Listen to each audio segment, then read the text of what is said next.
And here we go, my friends. The numbers are in, and we've got the IMLA information for you today on the Logistics Life.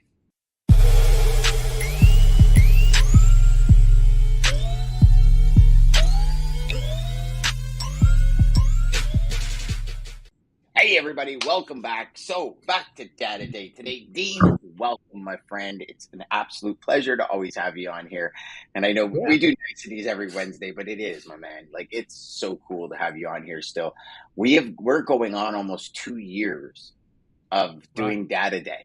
And I think, I still love it, my man. Every week I learn from you when I read your blogs every week, when I'm on your show every week. It's just, man, thank you so much. But today we've got, obviously, numbers are in from last month. So numbers are in for May. And we've got the IMLA that we're going to be talking about today. So I'll let you kick it off, my man. Where do you want to start?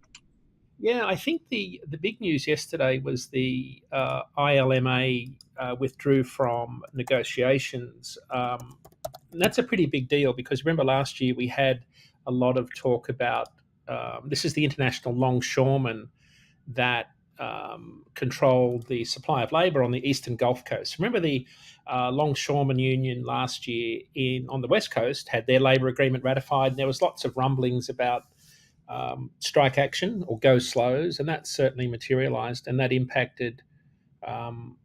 So that the reason why that's important for everyone to understand is that West Coast labour agreement caused shippers to divert freight to the eastern Gulf Coast. Yes. If you remember right during the last couple of years. Well, so the reverse is kind of happening now to a degree. By how much, I don't know. But on the East Coast now, the labour agreement between the unions that supply the labour to all of the Gulf and East Coast ports is due in September. And yesterday they kind of announced that they were withdrawing from labour talks with the ports because of automation. Apparently, they were using automation to process trucks at the port of Mobile. So the labour unions are very anti-automation because they don't want people to lose jobs, fearful of a repeat of what happened during the 1970s. So I can understand that. I'm as fearful as anybody about losing jobs when it comes to things like autonomous trucks. I think these sorts of technologies have a real world impact. So on the ports, though, our port productivity is still not as good as some third world countries. So there's got to be a happy medium somewhere. We don't work 24 hours a day necessarily, like some ports in China. Our throughput is not good when we're ranked against all the ports around the world. We just don't have a good port throughput data set. So there's a balance that we're trying to find. So the net of it is that with the fear of a labour disruption on the eastern Gulf coasts this year, shippers are shifting some freight back to the West Coast, which again is the opposite of what we've been talked about for 2 years. So the numbers sort of are in this week, although the numbers don't really tell us exactly what's going on, because having said that, you would think that if people are sending their discretionary imports back to the East Coast, away from the East Coast to the West Coast, that the Port of Los Angeles volumes would have been through the roof in the month of May. That's not the case. It was the opposite, Dan. The numbers actually tanked in the Port of Los Angeles, which, the Port of Los Angeles and Long Beach account for about half of our imports each month. So there's some things going on there that are really interesting. We've still got the Red Sea crisis underway. There's still lots of things going on. The Panama Canal drought restrictions are easing. Like they've had some rain, but the numbers for May came in, and volumes were up 3% month over month. They're up about 7% year over year, and I think the important point with the year-over-year numbers at 2.3 million containers, the only 2 years in the last 7 or 8 that have been more than this year were 2021 and 2022. Which is understandable from the pandemic and all the issues, yeah. So the headline is that May's imports are still the highest outside of the pandemic for the month of May. And I think the challenge here is to get a read on, is that just a pull forward of imports to avoid any potential labour disruptions later in the year? Shippers getting as much inventory as they can in ahead of peak holiday, retail, back to school, all those sorts of things? Are they simply getting more volume pulled forward to avoid any potential problems later in the year? And don't forget, you've got hurricane season, which will impact a lot of those ports around the Gulf and East Coast. So I don't know that, the National Retail Federation came out yesterday with a headline that was talking about how we'll see record numbers of containers come in this year. I don't know that you can go that far, because my sense is that May is a pull forward of inventories, as opposed to we're just bringing more stuff in than we have in the last 4 or 5 years outside of the pandemic. So that's sort of the highlight, is the container numbers are good. The caveat always, Dan, is that imports get a lot of headlines, but they only contribute to about 10% of our ton miles in trucking, right? Manufacturing and food are the big drivers of freight in trucking, and those numbers don't look good. So the numbers, I'll just take you through the numbers. Los Angeles down 13% month over month. New York up 8% month over month. Long Beach up 12%, Savannah up 9%, Houston up 17%. Houston's interesting, up 17%. I mean, they're up about 17.8% year over year. So there's still solid volumes coming into those ports. So still very healthy numbers. But again, I get a sense that we may see volumes flatten out, unless for some reason we are just bringing so much more freight in. We're spending more on things that we can't afford, is probably a good way to describe that. But the numbers haven't changed in terms of the types of things we bring in, Dan. Furniture is still about, what's the furniture is the number one volume at 12% of imports. Plastic products, 5%, trucks, tires, those sorts of things. I always like to look at menswear, because menswear numbers are kind of interesting. Yeah, menswear is interesting again. Those numbers are up 121% year over year, and at the highest level in May going back to 2017, which is, if I looked at women's apparel also, I would find a relationship between people going back to work and returning to more normal lifestyle patterns, where we needed to switch out from tracksuit pants to dress shorts and pajama bottoms with just a shirt on to do our Zoom calls, to actually wear. I mean, I got to put pants on. It's funny you say that, dude. When I first got back into like meetings and stuff and actually going to meet people, it was probably close to 2 years. And it's funny because now I look back and I think how ridiculous it was that I stayed locked up for 2 years. Right. Just, and I mean, that's a topic for a whole other show, but, it's like this whole thing where I'm like, well, hold on, what do you mean? I got to actually put like socks on and pants on, and, cause I was so used to wearing shorts, always sitting in my office. And from here up, I just had to look professional. From here down, I could be wearing a bathing suit, you know what I mean? And nobody would know.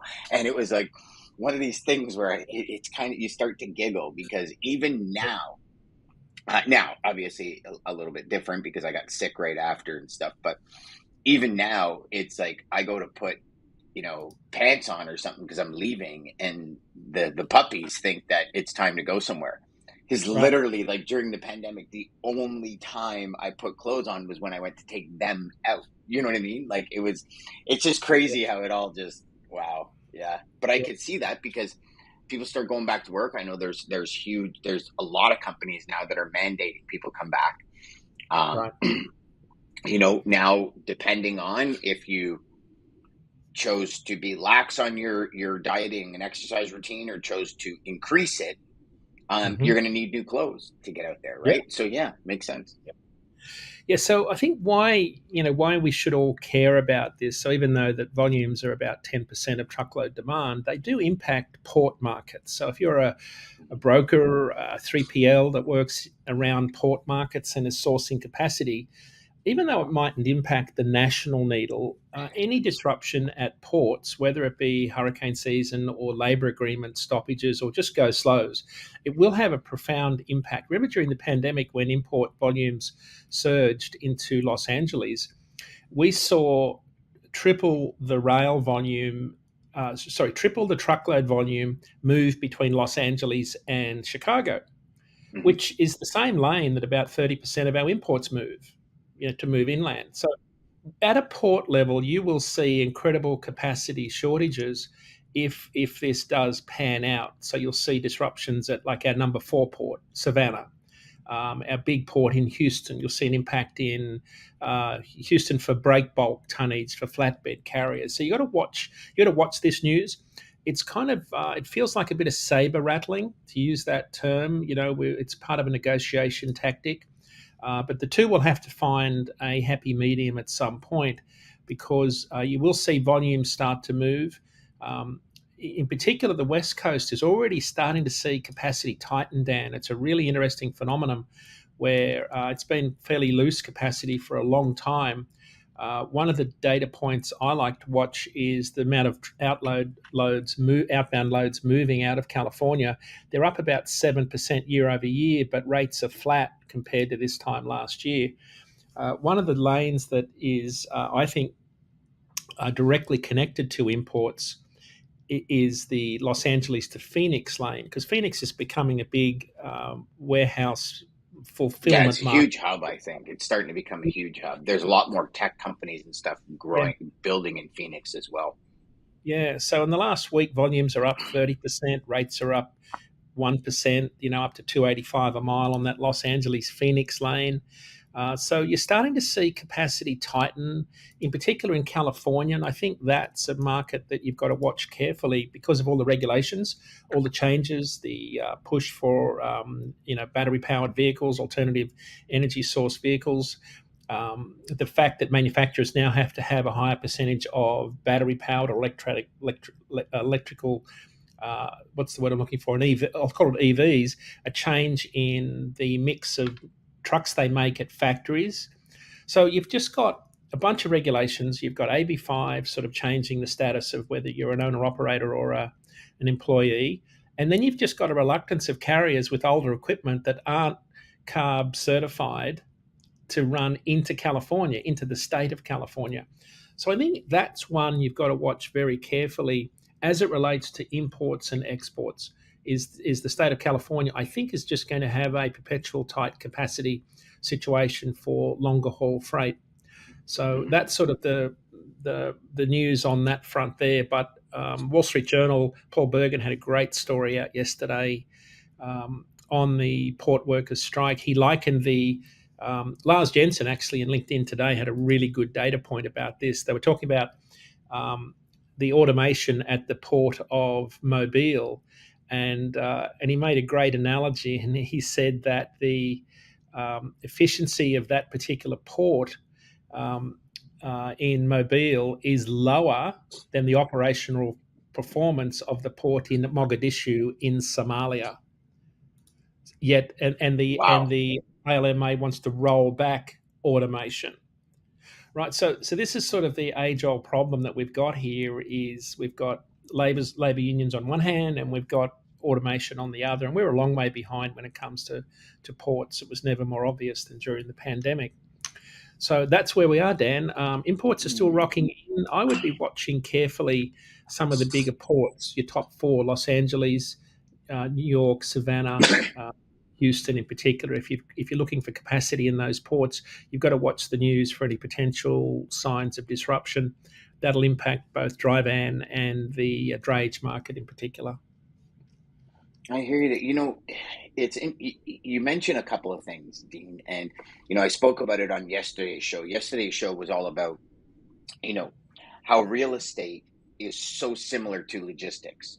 Right. And what I mean by that is, in real estate, you have people, and for all of you that watched the show yesterday, here's a little recap. In real estate, you have salespeople that sell $100,000 condos, and they have to sell like 20 condos Right. to the real estate agent to make the same commission as the real estate agent who sells $1-2 million home. And, when we start looking at this in logistics, anyways, start looking at commodities. I start looking at, okay, if I'm making $50 a load because it's all I can make because I'm competing at such a high level dealing with like a Heinz Kraft or a PepsiCo or something, why would I do that when I can maybe move pharmaceuticals at $500 a load? Yes, harder to get into, more specialized, more education.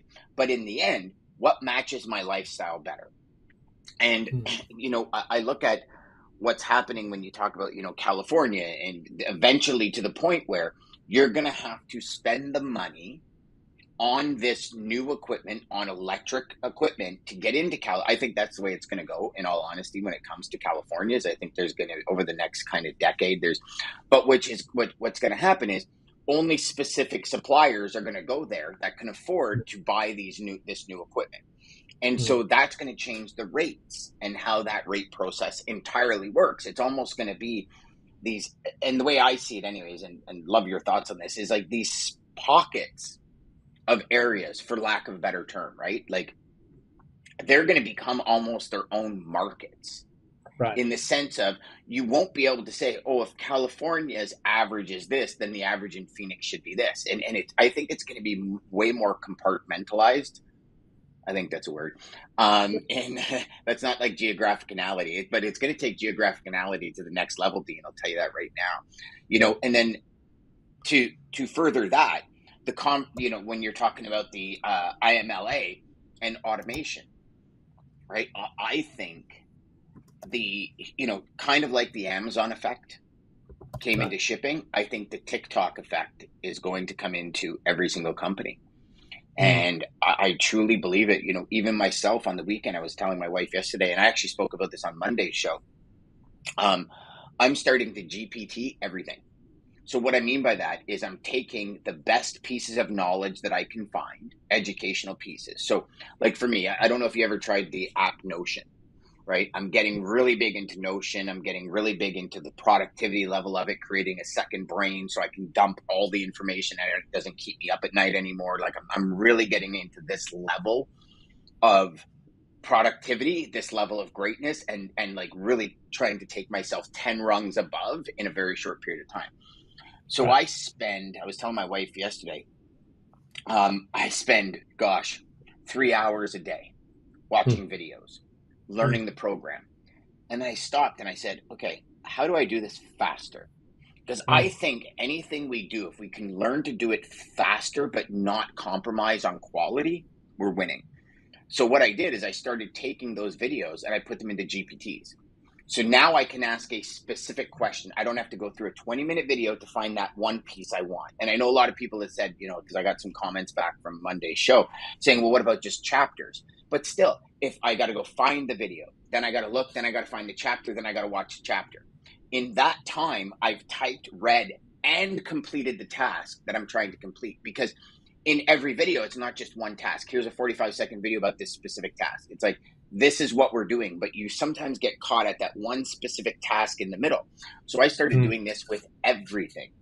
And I'm telling you, Dean, the automation process in business today, companies that are not looking at it, companies that are not utilizing it to the best of its ability, and I'm talking about real automation, like automation that actually works, not just going to ChatGPT because it's the latest new and shiny tool and messing around with it. Because in my opinion, those are time suckers more than productivity tools, because 99% of people don't understand prompting. They don't, they just don't understand how to make it really work. It hallucinates and gives you wrong information.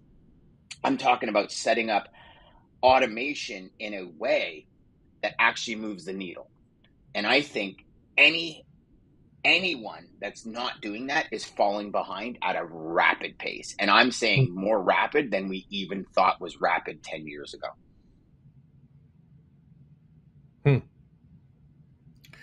It's very interesting.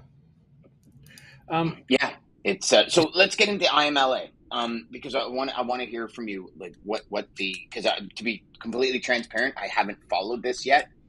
I will today, and I'll educate myself on it. But what are you seeing? What are some of kind of the issues that you're seeing, and what's the next steps you think that's going to happen? Yeah, I think Dan, it's it's September. What are we? June. So we've got a few months to go before. I think it's a bit of saber rattling. I think this is just part of the putting the chips on the table, or in this Mhm. case, taking the chip off the table, which is withdrawing from negotiations.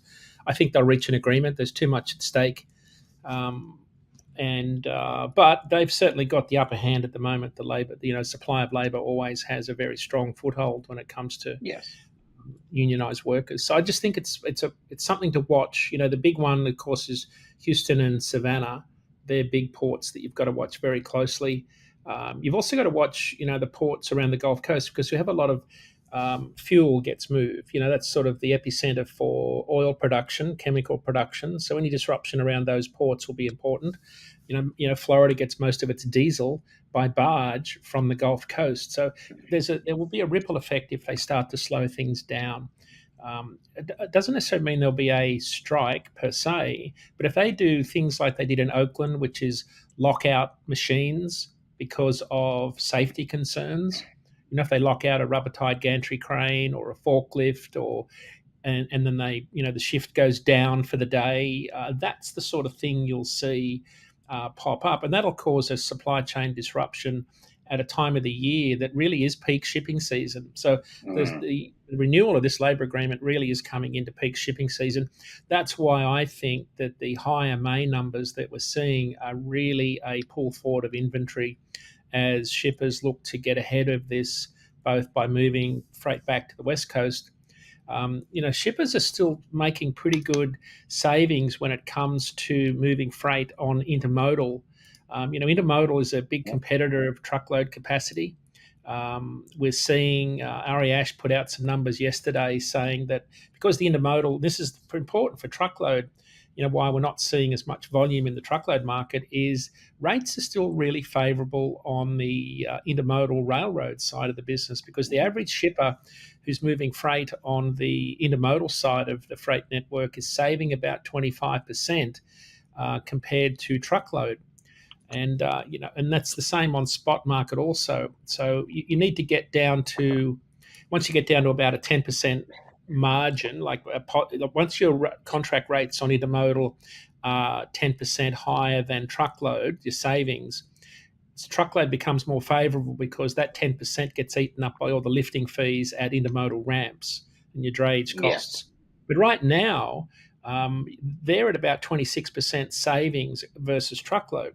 So if you're moving freight that's not time sensitive, the railroads are still a really good option for a lot of that freight, and shippers are very much aware of that. So that's part of the reason you've got to watch port disruptions because that can overwhelm both the railroad network at a point when it's sort of looking to ramp up capacity. Any disruptions around port agreements are going to have a profound impact there. So the net of it is that what you might see is if this starts to get pretty serious, you could start to see very shortly much more volume head to the West Coast and then move inland on rail, which will then absorb some excess capacity and then start to push rates up for both intermodal and truckload for that freight that Yeah. comes into the West Coast that moves inland.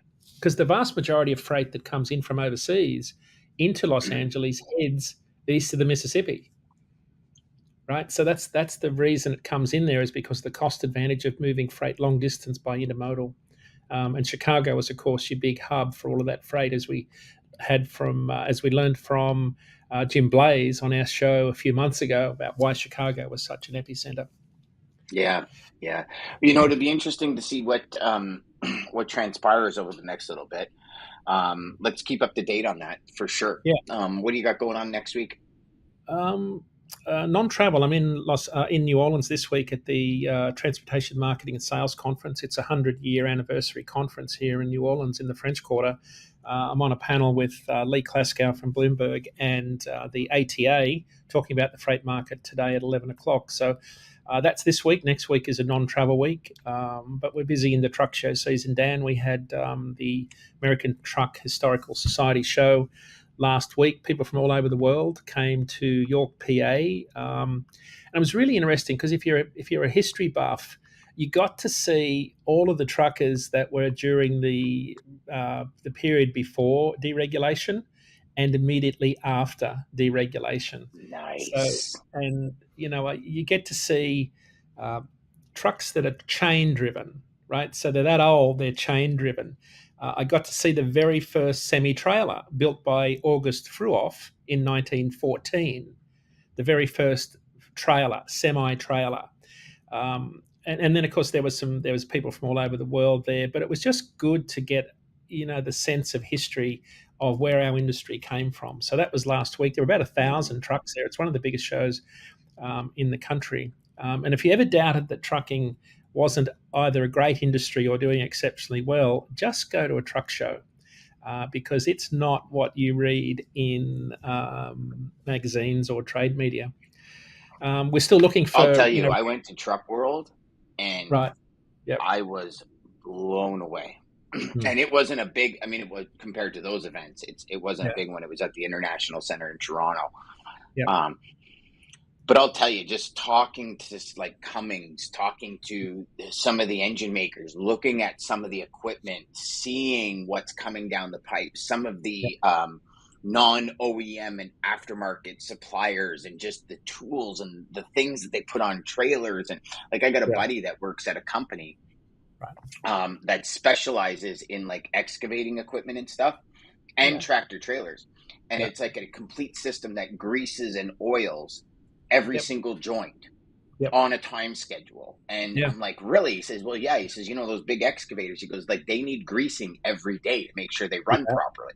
So what used to happen is somebody used to climb up there for an hour and a half and go to every single nipple and just put grease in it.